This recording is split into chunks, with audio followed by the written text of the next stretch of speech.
Rip it up, see. Moving fast, roaming through these streets, and I swear all I do is cash. Cycle through these beats, let's find something that really slaps.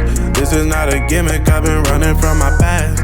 I've been trying to step, but I am not that good at math. Oh, what's poppin' YouTube? It's your boy Mark AZ, and I'm back today with another video on my channel.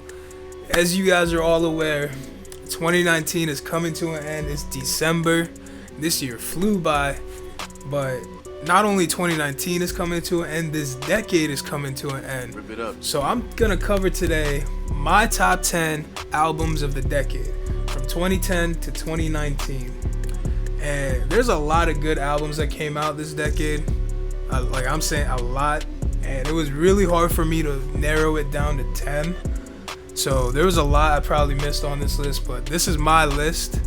This is my top 10. This is what I think are the best albums of the decade.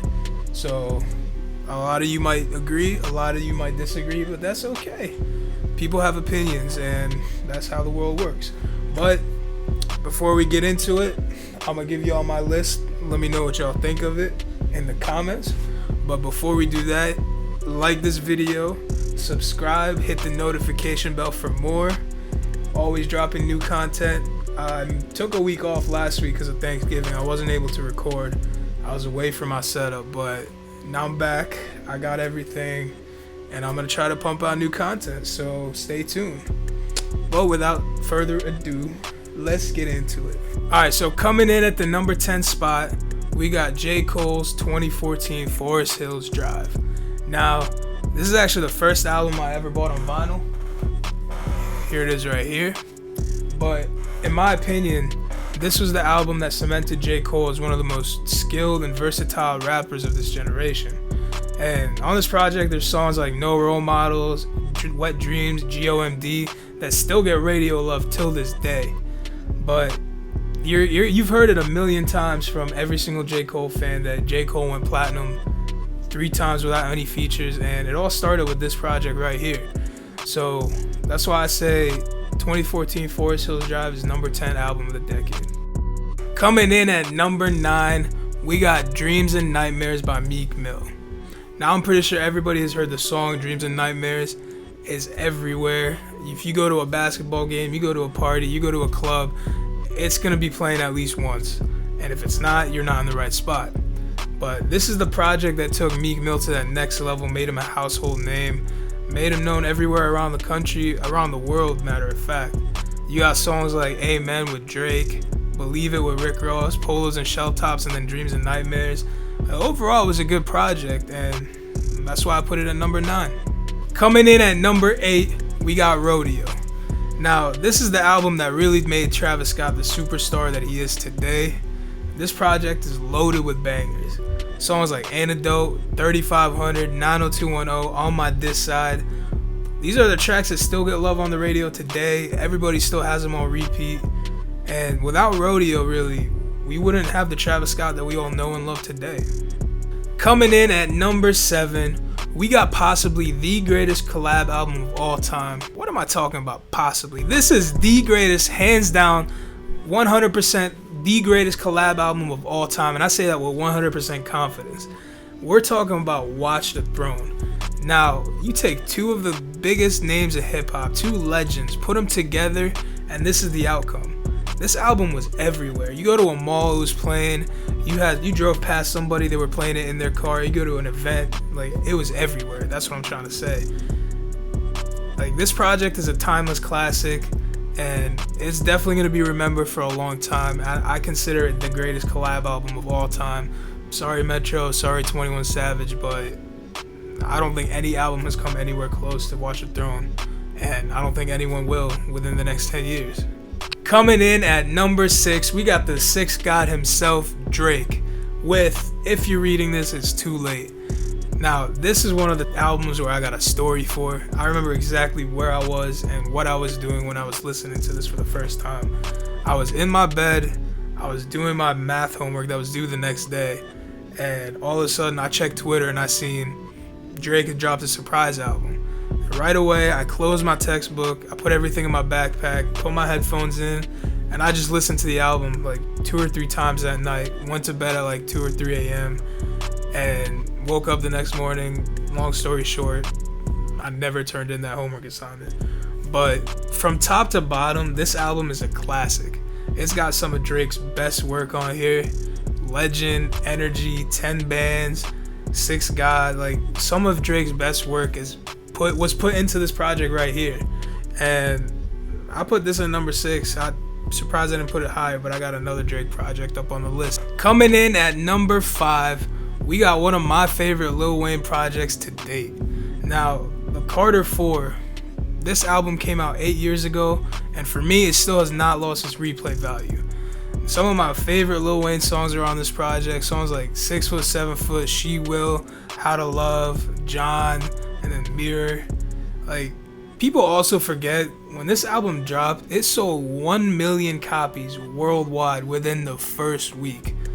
And this was before Spotify, this was before streaming service, and that's absolutely crazy to me. Like, that's crazy to think of happening now, but for this to happen in 2011, like, that's crazy. Like, Lil Wayne is the GOAT, bro. You can't tell me otherwise. Coming in at number 4, we got Good Kid, Mad City by Kendrick Lamar. Now, this project really, like, I talked about it before on the list, but I mean it when I say this took Kendrick Lamar to that next level. There is so many classics on this album. We're talking about Bitch Don't Kill My Vibe, Swimming Pools, Mad City, like, songs that still, like, I said this before on this video, but I mean it. These songs are still getting played till this day. And for this album, like, this really made Kendrick Lamar a household name. It made him that artist that we all know today. Like, it cemented him as that type of generational talent. Him, J. Cole, and Drake. Like, it really cemented him as one of the GOATs of this generation. And Kendrick is a GOAT too. Like, Lil Wayne, Kendrick. I'll make a video in the future, my top 10 artists of all time. Kendrick is definitely up there, so let's move on to number 3. Coming in at number 3, we got Take Care by Drake. Now, this album defined the whole generation. Like, all the Drake slander, all that trash talk, everybody's saying he's garbage. I don't want to hear it, because don't act like y'all didn't grow up listening to this album. This album was the staple of my generation. I'm 21 years old. I grew up listening to this. Songs like Headlines, Over My Dead Body, Take a Shot for Me, Marvin's Room. I know you all listen to that song. And, like, hands down, this album defined my generation and really cemented Drake as the legend that he is, the artist of the generation, as he was recently named. And I don't really got much else to say about it. Like, if you know this album, you know how great it is. So let's move on to number 2. Coming in at number 2, we got another Kendrick Lamar project on this list. Some say it's the greatest of this generation. I put it at number 2 because number 1 is just too good.